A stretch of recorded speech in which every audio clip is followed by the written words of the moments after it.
And rolling. And sound speed? Oh wait. I'm Kendra Sommer, and we produce all different types of automotive content weekly, so make sure to subscribe to our channel. We're back in Chicago covering another car show, but our team got very hungry, so before we hit the car show, we had to stop at SuperDawg. SuperDawg is a Chicago favorite. Now on to the Muscle Car and Corvette Nationals, aka McCacken, where we're doing some really cool car interviews. Which is specific, the NOS stall tires on the front. And one of the things I like about 68 Novas in particular is that this is Brian Henderson and his Fred Gibb 1968 Nova. It's one of only 50 Fred Gibb Novas that were ever built. There's nothing new on this car. Everything is era correct. All the vintage speed parts, everything from the tires are NOS originals to all the speed parts are vintage from that era. This car here is pretty special with only a handful of these cars ever being built as a 427 Nova. And if you know your Fred Gibb history, he's the gentleman that actually did the 69 CL1 Camaros, the aluminum Camaros. But these cars are neat. They only built 50 of these Gibb cars initially, 10 in red. And so this is one of only 10 ever made in red. So they were doing some specialty cars out there in La Harpe. In a little town in Illinois, they had a great reputation for high performance.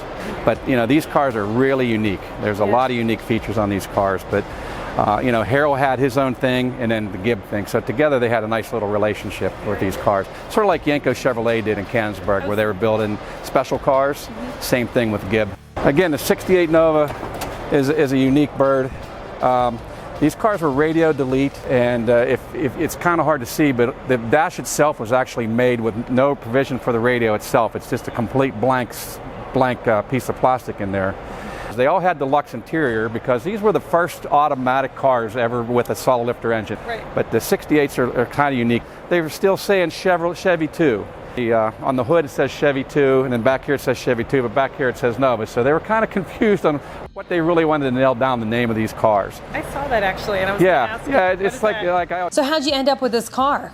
Started this car about 5 years ago. We found it in Dallas, Texas. Pretty much a used up old race car. It took about 5 years to get this one right. There was a lot of NOS and parts for this car that had to be bought and found. One of the features I really like about these are the side marker lights, which are very unique. There's a foil in there, and these are extremely hard to find. So that bezel was actually a blank bezel, and they would put the foil in there.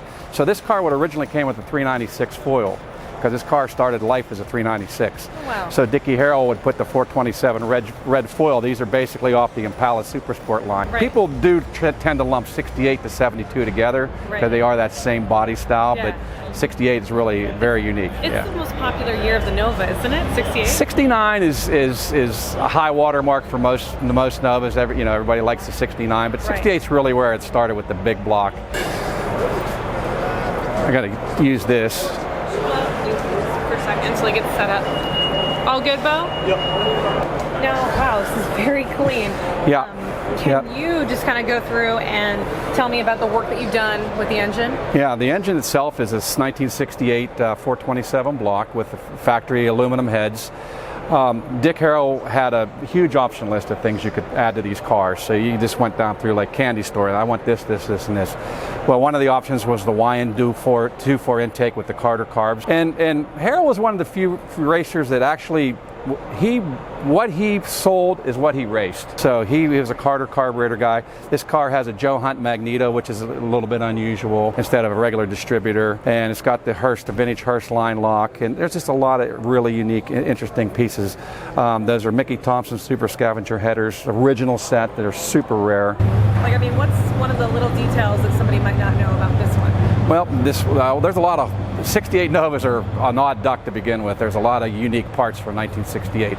But this, like the hood itself, is a unique 68 A&A fiberglass hood, which is really an impossible part to find. And these were all sourced, and we found these things from all over the country. So everything from the accurate Krager wheels to the right M&A Tracemaster slicks to there's just so much that it takes an encyclopedia of knowledge to figure out what all these cars had. But it's fun. It's a lot of fun to do them. There's no doubt. I was going to ask you about all this chrome. Mm-hmm. Is this hard to find? You have all the chrome, like you were talking about, little chrome emblems. Yes. What's the most difficult part to find on these?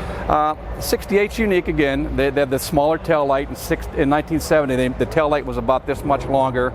So this is a unique tail light, unique tail panel piece. There's a lot of little things like that that set these cars apart. The dash is very short in the 68 Nova. The dash still has the key in the dash, old-fashioned instead of the column. Yeah. So yeah, these cars, you could really sit down. There's lots of differences in 1968, so they're a little bit harder to find parts for. Now, tell me a little bit about this lace. So the process is it really hasn't changed. The hood is basically painted red, it's clear coated, and then it's basically just wet sand and prep for adhesion. And literally you take fabric lace from like a Joann Fabrics or a Michaels. You choose your pattern.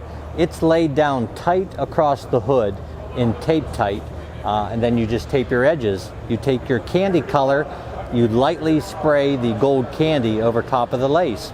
It then bleeds through the openings of the lace fabric. Once it dries, you pull it off and you're left with the pattern. It looks like it would be a difficult process, but it's really not. The most difficult process would be to matching up your pattern from one side to the next to make sure that everything is even across the board. You know. All right, cruisers, I'm Kendra Sommer, and I'll see you on the next one.